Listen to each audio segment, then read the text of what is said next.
Ինչի մասին է Դաշնակցության 135 տարվա պատմությունը, դա ի ժողովրդի մասին է, դա պետականություն ստեղծելու, պահպանելու մասին է, որպես ժողովրդի անվտանգության բարձրագույն ձև, դա հայկական ինքնությունը պահպանելու մասին է, եւ դրա համար պատահական չի, որ այդ կարգախոսն է, պատահական չի, որ կտեսնեք խորհրդանիշերի մեջ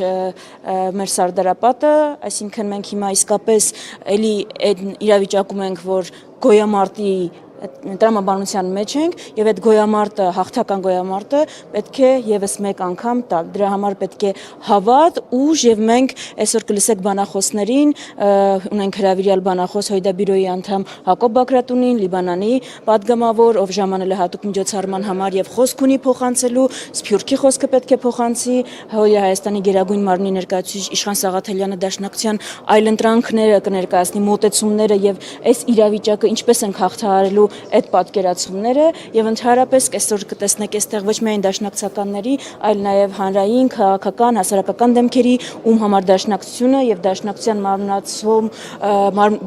մարմնացնող արժեքները իսկապես իրենց համար էլ է արժեք եւ մեզ հետ կիսում են այս տոնը, որի կապակցությամբ եւս մեկ անգամ շնորհավորում։ Տիկին Վարդանյան, իսկ 135 տարվա պատմության մեջ, այսպես ասած, ինչն է, որ մնացել է անփոփոխ կուսակցության մեջ։ Գաղափարը, արժեհամակարգը եւ պայքարը։ Մեր 135 տարվա պատմությունը, պայքարի պատմություն է, այդ ճանապարհին եղել են պարտություններ, բայց մենք երբեք չենք հաշտվել այդ պարտությունների հետ, երբեք հանձնվողականությունը ու հաշտվողականությունը որպես ճանապարհ չենք դիտարկել, մենք անսխալական կամ անպարտ չենք, բայց մենք չենք դադարել պայքարել։ Ուրեմն 135 տարվա ընթացքում անփոփոխ է եղել պայքարը, անփոփոխ է եղել մեր արժեհամակարգը,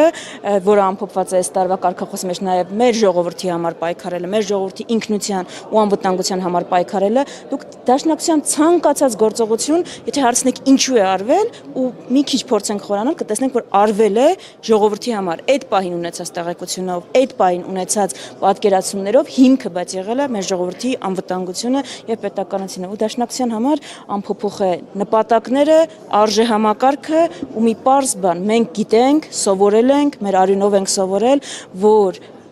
հանձնվելը ճանապարհ չի, պայքարն է, որ դուռ կարող է բացել։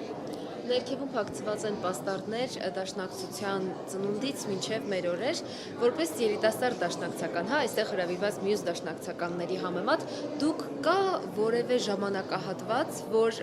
առանձնացրել եք եւ ձեզ համար կարեւոր է այդ հատվածը մյուսներից։ Կարծում եմ, Եթե գոնե ինձ համար ամենամեծ գործը, որ արել է Դաշնակցությունը, բազմաթիվ գործերի շրջանակում պետականաստեղծ ուժ լինելն է, որովհետև մենք մեր հազարամյա պատմությունով փաստել ենք, այսինքն պատմությունն է փաստել ու դառը դասերով, որ պետությունն է, որ կարող է ապահովել ժողովրդի անվտանգությունը։ Ու եթե դուք անգամ Դաշնակցությանը մեղադրանքներ ունեք, հարցեր ունեք, մի բանում գոնե պիտի կոնսենսուս ունենանք ու շնորհակալություն հայտնենք այս ուժին, որովհետև եթե 1918-ին չստանձնվեր պատասխանատվություն եւ չստեղծվեր պետություն, մենք հիմա դժվար թե ունենայինք